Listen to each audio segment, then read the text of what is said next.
Dia 15 de setembro, 2 Samuel, capítulo 11.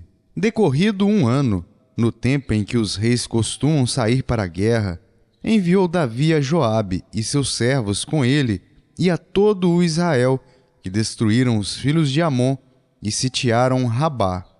Porém Davi ficou em Jerusalém. Uma tarde, levantou-se Davi do seu leito e andava passeando no terraço da casa real. Daí viu uma mulher que estava tomando banho. Era ela muito formosa. Davi mandou perguntar quem era. Disseram-lhe: é Batseba, filha de Eliã e mulher de Urias, o heteu. Então enviou Davi mensageiros que a trouxessem. Ela veio, e ele se deitou com ela. Tendo-se ela purificado da sua imundícia, voltou para sua casa. A mulher concebeu e mandou dizer a Davi: estou grávida. Então enviou Davi mensageiros a Joabe, dizendo: manda-me Urias, o heteu. Joabe enviou Urias a Davi. Vindo, pois, Urias a Davi, perguntou este como passava Joabe, como se achava o povo e como ia à guerra. Depois disse Davi a Urias: desce à tua casa e lava os pés. Saindo Urias da casa real, logo se lhe seguiu um presente do rei. Porém Urias se deitou à porta da casa real, com todos os servos do seu senhor, e não desceu para sua casa. Fizeram-no saber a Davi, dizendo: Urias não desceu à sua casa. Então disse Davi a Urias: não vens tu de uma jornada? Por que não descestes à tua casa? Respondeu Urias a Davi: a arca, Israel e Judá ficam em tendas. Joabe, meu senhor, e os servos de meu senhor estão acampados ao ar livre. E hei de eu entrar na minha casa para comer e beber e para me deitar com minha mulher? Tão certo como tu vives e como vive a tua alma, não farei tal coisa. Então disse Davi a Urias: demora-te aqui ainda hoje, e amanhã te despedirei. Urias, pois, ficou em Jerusalém aquele dia e o seguinte. Davi o convidou, e comeu e bebeu diante dele, e o embebedou. À tarde, saiu Urias a deitar-se na sua cama, com os servos de seu senhor. Porém, não desceu à sua casa.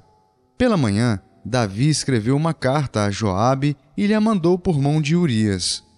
Escreveu na carta dizendo: ponde Urias na frente da maior força da peleja, e deixai-o sozinho, para que seja ferido e morra. Tendo, pois, Joabe sitiado a cidade, pôs a Urias no lugar onde sabia que estavam homens valentes.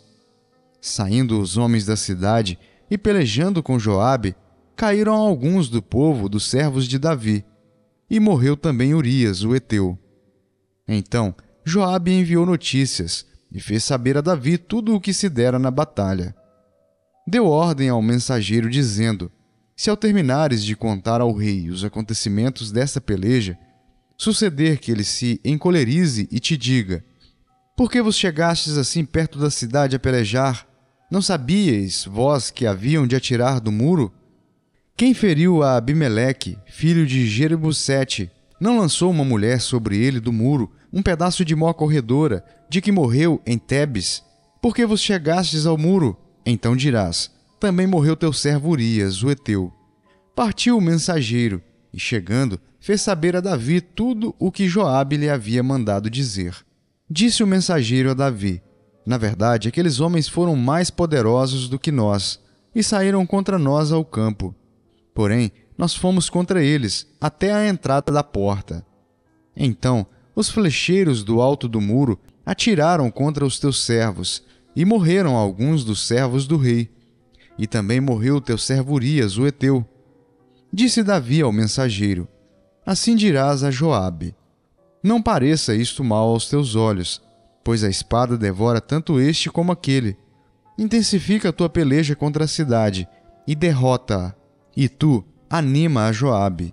Ouvindo, pois, a mulher de Urias que seu marido era morto, ela o pranteou. Passado o luto, Davi mandou buscá-la, e a trouxe para o palácio. Tornou-se ela sua mulher e lhe deu à luz um filho. Porém, isto que Davi fizera foi mal aos olhos do Senhor. 2 aos Coríntios, capítulo 4. Pelo que, tendo este ministério, segundo a misericórdia que nos foi feita, não desfalecemos. Pelo contrário, rejeitamos as coisas que por vergonhosas se ocultam, não andando com astúcia, nem adulterando a palavra de Deus. Antes, nos recomendamos a consciência de todo homem na presença de Deus, pela manifestação da verdade. Mas se o nosso evangelho ainda está encoberto, é para os que se perdem que está encoberto, nos quais o Deus deste século cegou o entendimento dos incrédulos, para que lhes não resplandeça a luz do evangelho da glória de Cristo, o qual é a imagem de Deus. Porque não nos pregamos a nós mesmos, mas a Cristo Jesus como Senhor, e a nós mesmos como vossos servos por amor de Jesus. Porque Deus que disse: das trevas resplandecerá a luz, Ele mesmo resplandeceu em nosso coração, para a iluminação do conhecimento da glória de Deus na face de Cristo. Temos, porém, este tesouro em vasos de barro, para que a excelência do poder seja de Deus e não de nós. Em tudo somos atribulados, porém não angustiados, perplexos, porém não desanimados, perseguidos, porém não desamparados, abatidos, porém não destruídos, levando sempre no corpo o morrer de Jesus, para que também a sua vida se manifeste em nosso corpo. Porque nós, que vivemos, somos sempre entregues à morte por causa de Jesus, para que também a vida de Jesus se manifeste em nossa carne mortal. De modo que em nós opera a morte, mas em vós a vida. Tendo, porém, o mesmo espírito da fé, como está escrito: eu criei, por isso é que falei. Também nós cremos, por isso também falamos, sabendo que aquele que ressuscitou o Senhor Jesus também nos ressuscitará com Jesus e nos apresentará convosco. Porque todas as coisas existem por amor de vós, para que a graça, multiplicando-se, torne abundantes as ações de graças por meio de muitos para a glória de Deus. Por isso, não desanimamos. Pelo contrário, mesmo que o nosso homem exterior se corrompa, contudo, o nosso homem interior se renova de dia em dia. Porque a nossa leve e momentânea tribulação produz para nós eterno peso de glória, acima de toda comparação, não atentando nós nas coisas que se veem, mas nas que se não veem, porque as que se veem são temporais, e as que se não veem são eternas. Ezequiel, capítulo 18. Veio a mim a palavra do Senhor dizendo: que tendes vós, vós que acerca da terra de Israel, proferis este provérbio dizendo: os pais comeram uvas verdes, e os dentes dos filhos é que se embotaram. Tão certo como eu vivo, diz o Senhor Deus, jamais direis este provérbio em Israel. Eis que todas as almas são minhas. Como a alma do pai, também a alma do filho é minha. A alma que pecar, essa morrerá.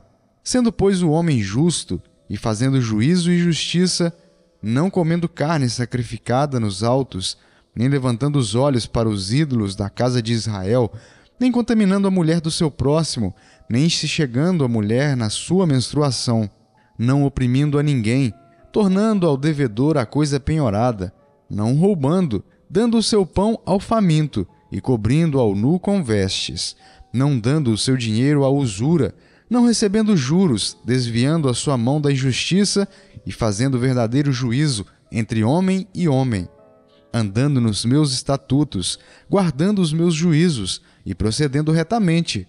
O tal justo certamente viverá, diz o Senhor Deus. Se ele gerar um filho ladrão, derramador de sangue, que fizer a seu irmão qualquer dessas coisas, e não cumprir todos aqueles deveres, mas antes comer carne sacrificada nos altos, contaminar a mulher de seu próximo, oprimir ao pobre e necessitado, praticar roubos, não tornar o penhor, levantar os olhos para os ídolos, cometer abominação, emprestar com usura e receber juros, porventura viverá? Não viverá. Todas essas abominações ele fez e será morto.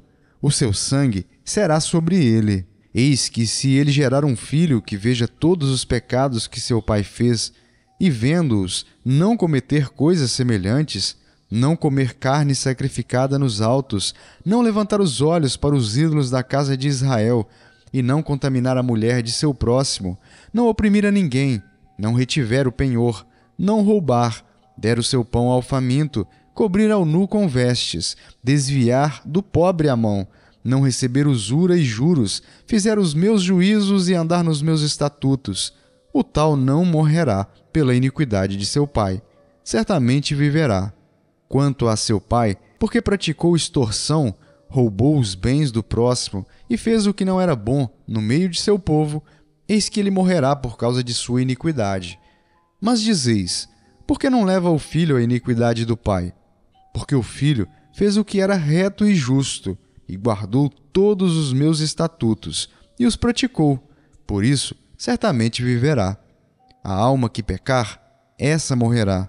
O filho não levará a iniquidade do pai, nem o pai a iniquidade do filho. A justiça do justo ficará sobre ele, e a perversidade do perverso cairá sobre este. Mas se o perverso se converter de todos os pecados que cometeu, e guardar todos os meus estatutos, e fizer o que é reto e justo, certamente viverá, não será morto. De todas as transgressões que cometeu, não haverá lembrança contra ele. Pela justiça que praticou, viverá. Acaso tenho eu prazer na morte do perverso? Diz o Senhor Deus, não desejo eu antes que ele se converta dos seus caminhos e viva, mas desviando-se o justo da sua justiça, e cometendo iniquidade, fazendo segundo todas as abominações que faz o perverso, acaso viverá? De todos os atos de justiça que tiver praticado, não se fará memória. Na sua transgressão com que transgrediu e no seu pecado que cometeu, neles morrerá. No entanto, dizeis, o caminho do Senhor não é direito. Ouvi agora, ó casa de Israel, não é o meu caminho direito? Não são os vossos caminhos tortuosos? Desviando-se o justo da sua justiça e cometendo iniquidade, morrerá por causa dela. Na iniquidade que cometeu, morrerá. Mas convertendo-se o perverso da perversidade que cometeu e praticando o que é reto e justo, conservará ele a sua alma em vida.